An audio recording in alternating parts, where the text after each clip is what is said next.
Hello friends, welcome back to Geometry. And today we will discuss about Ramsey's classification. Ramsey एक वैज्ञानिक था जिन्होंने fold को classified किया था, जो मैंने पिछले वीडियो में बताया था कि हम नेक्स्ट वीडियो में रैमजे का क्लासिफिकेशन पढ़ेंगे। ठीक है, तो अब ये रैमजे ने कैसे क्लासिफाइड किया फोल्ड को, ये देखिए।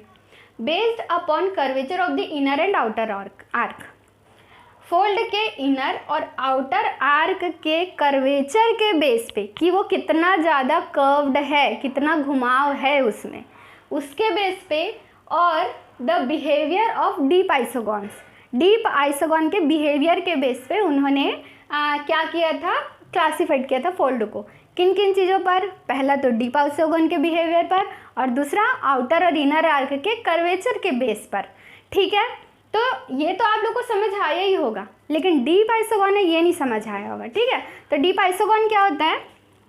मान लो ये एक फोल्ड है अपना, ये अपना फोल्ड है, और इस फोल्ड में आउटर आर्क, यहाँ पर आप एक हॉरिजॉन्टल लाइन अगर खींचे इस तरीके से, ठीक है, तो आउटर आर्क में मान लो आप कोई डीप मेज़र कर रहे हैं, मान लो 30 डिग्री डीप आप मेज़र करें आउटर आर्क में, तो मान लो आउटर आर्क का 30 डिग्री डीप यहाँ पर मिला। ठीक है, तो इस पॉइंट से हम लोग एक क्या खींचेंगे, एक टेंजेंट खींचते हैं, एक टेंजेंट लाइन। ठीक है, एक टेंजेंट लाइन, ऐसी लाइन जो क्या करे, केवल उस सरफेस के एक पॉइंट को ही टच करे, वो होता है टेंजेंट लाइन। ठीक है, तो आउटर आर्क में एक पॉइंट से हमने क्या खींच दिया, एक टेंजेंट खींच दिया।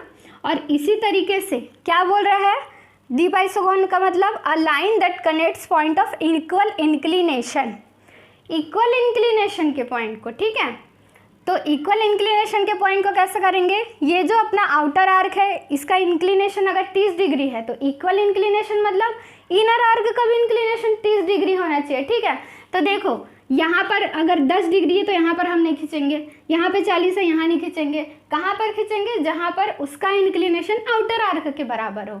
ठीक है, तो मतलब कि अगर इसका 30 डिग्री पर डीप ले रहे हैं तो इनर आर्क का भी 30 डिग्री पे ही डीप लेंगे। तो जिस जगह पे इनर आर्क के 30 डिग्री पर डीप मिलेगा, वहाँ पर से हम एक पॉइंट बना करके एक टेंजेंट खींच देते हैं, एक सीधी लाइन। ठीक है, इस आउटर आर्क के डीप और ये इनर आर्क के डीप को मिलाने वाली लाइन ही कहलाती है आइसोगॉन्स, डीप आइसोगॉन्स।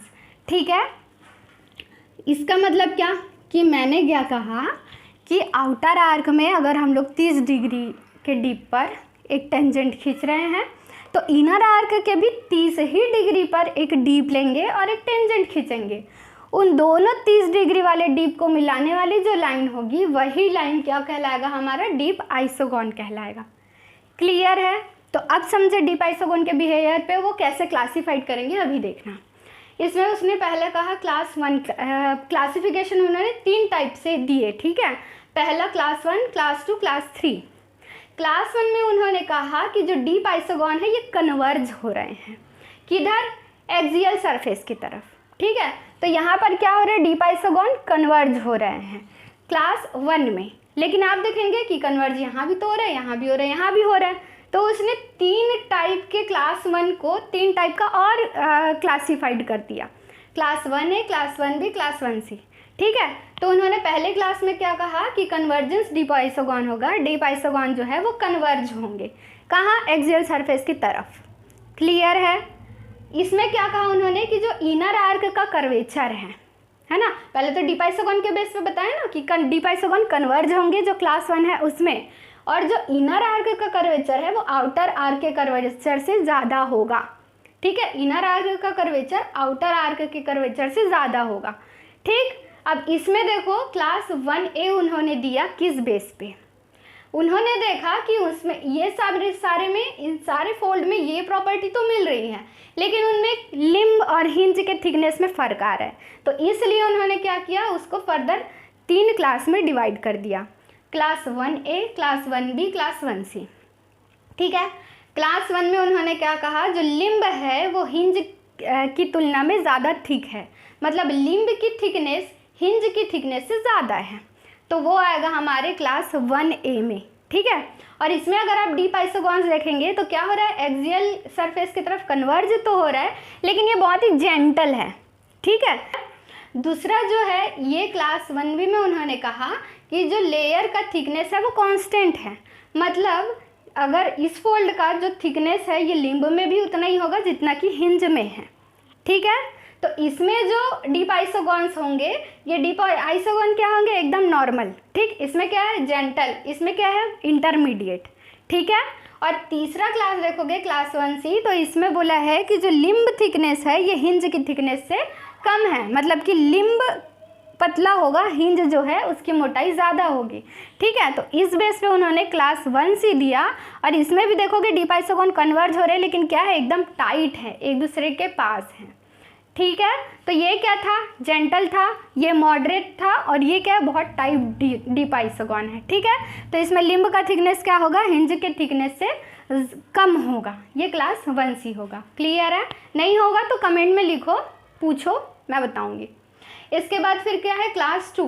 क्लास 2 में क्या बोल रहे हैं, deep isogons are parallel to each other, मतलब कि ऐसा फोल्ड बनेगा जिसमें जो डीप आइसोगॉन है ये एक दूसरे के क्या होंगे, पैरेलल होंगे। ठीक है, और इनर आर्क का कर्वेचर आउटर आर्क के कर्वेचर के बराबर ही होगा, ना ही इसका कर्वेचर कम होगा ना इसका कर्वेचर कम होगा। ठीक है, ये दोनों आर्क का जो कर्वेचर है वो बराबर होगा, और जो डीप आइसोगॉन है ये एक दूसरे के क्या होंगे, पैरेलल होंगे। ठीक है, तो इस टाइप के फोल्ड को क्या बोलते हैं, सिमिलर फोल्ड, जो मैंने पिछले क्लास में बताया था। और क्लास 1B वाला जो फोल्ड है इसको बोलते हैं पैरेलल फोल्ड। ठीक है, फिर इसके बाद आता है हमारा class 3 divergent deep isogon. Divergent deep isogon में क्या लिखा है, इनर कर्वेचर जो है वो आउटर कर्वेचर से कम होगा, मतलब कि ये इनर कर्वेचर, मतलब कि इसका कर्वेचर जो है ये आउटर कर्वेचर का, आउटर आर्क का जो कर्वेचर है ये ज़्यादा होगा इनर आर्क के कर्वेचर की तुलना में। ठीक है, तो इसमें जो डीप आइसोगॉन्स ये कैसे बनेंगे, डाइवर्जेंट, मतलब कि एक्सियल सरफेस अगर यहाँ पर रखो तो उससे फैलते हुए डीप आइसोगॉन्स बनते हैं। तो ये उन्होंने रखा क्लास 3 में। क्लियर है, तो देखो एक बार ओवरव्यू लेते हैं हम। क्या बोले, रेमजे क्लासिफिकेशन में उन्होंने बोला है कि ये किसके बेस पे है, कर्वेचर, और कर्वेचर है इनर और आउटर आर्क के कर्वेचर के बेस पर है, और डीप आइसोगॉन के बिहेवियर के बेस पे है। ठीक है, डीप आइसोगॉन का मतलब उन्होंने बताया कि एक ऐसी लाइन जो कनेक्ट करेगी इक्वल इंक्लिनेशन वाले पॉइंट को आउटर और इनर आर्क के। ठीक है, ये होगा अपने डीप आइसोगॉन। फिर क्लास 1 उन्होंने दिया, 2 दिया, 3 दिया। 1 में बोला कि जो डीप आइसोगॉन है वो एक दूसरे की तरफ कन्वर्ज होंगे, जिसमें इनर आर्क का कर्वेचर आउटर आर्क से बड़ा होगा, ज़्यादा होगा। लेकिन इसमें क्या हुआ कि ऐसा है तो सही, लेकिन लिम्ब और हिंज के थिकनेस में उनको फ़र्क दिख गया, तो इसलिए 1A, 1B, 1C उन्होंने दिया। 1A में उन्होंने कहा कि लिम्ब का जो थिकनेस है ये हिंज के थिकनेस से ज़्यादा होगा। दूसरे में उन्होंने कहा 1B में कि जो लेयर का थिकनेस है वो कांस्टेंट होगा, मतलब ना लिम्ब ज़्यादा होगा ना हिंज ज़्यादा होगा, सब बराबर ही होंगे, थिकनेस बराबर होगी पूरे लेयर की। क्लास 1B उसने कहा, और जो कि पैरेलल फोल्ड होता है हमारा। फिर इसके बाद क्या होता है, क्लास 1C में उन्होंने कहा कि लिम्ब का थिकनेस जो है ये हिंज के थिकनेस से कम होगा। ठीक है, इसके बाद अगर देखोगे डीप आइसोगॉन तो इसमें जेंटल है, इसमें मॉडरेट है, और इसमें एकदम ही ज़्यादा टाइट है। क्लियर, बहुत ही पास पास है ना आइसोगॉन्स। फिर क्लास 2 में उन्होंने कहा, क्या कहा कि डीप आइसोगॉन जो है ये पैरेलल होते हैं ईच अदर, एक दूसरे के पैरेलल होते हैं इस तरीके से। ठीक है, तो इस टाइप के फोल्ड को उसने क्या कहा, सिमिलर फोल्ड, जिसमें इनर कर्वेचर और आउटर कर्वेचर क्या होगा, बराबर होगा। फिर क्लास 3 क्या है, डाइवर्जेंट डीप आइसोगॉन्स, जिसमें इनर कर्वेचर आउटर कर्वेचर से कम होता है, मतलब कि इस तरीके का एक फोल्ड होगा, जिसमें जो अगर हम एक्सियल सरफेस से देखेंगे तो डीप आइसोगॉन्स एक्सियल सरफेस से दूर जाते हुए दिखेंगे, मतलब कि डाइवर्ज होते हुए दिखेंगे, तो इसलिए इसे कहा गया डाइवर्जेंट डीप आइसोगॉन्स। और इनर कोर का जो इनर आर्क का कर्वेचर आउटर आर्क के कर्वेचर से कम होगा। तो ये 3 टाइप का क्लासिफिकेशन था रेमजे का। अगर आपको नहीं समझ आया तो प्लीज़ कमेंट करना, लाइक करना, सब्सक्राइब करना और शेयर भी कर देना। ठीक है, हम मिलते हैं हमारे नेक्स्ट वीडियो में। Thank you.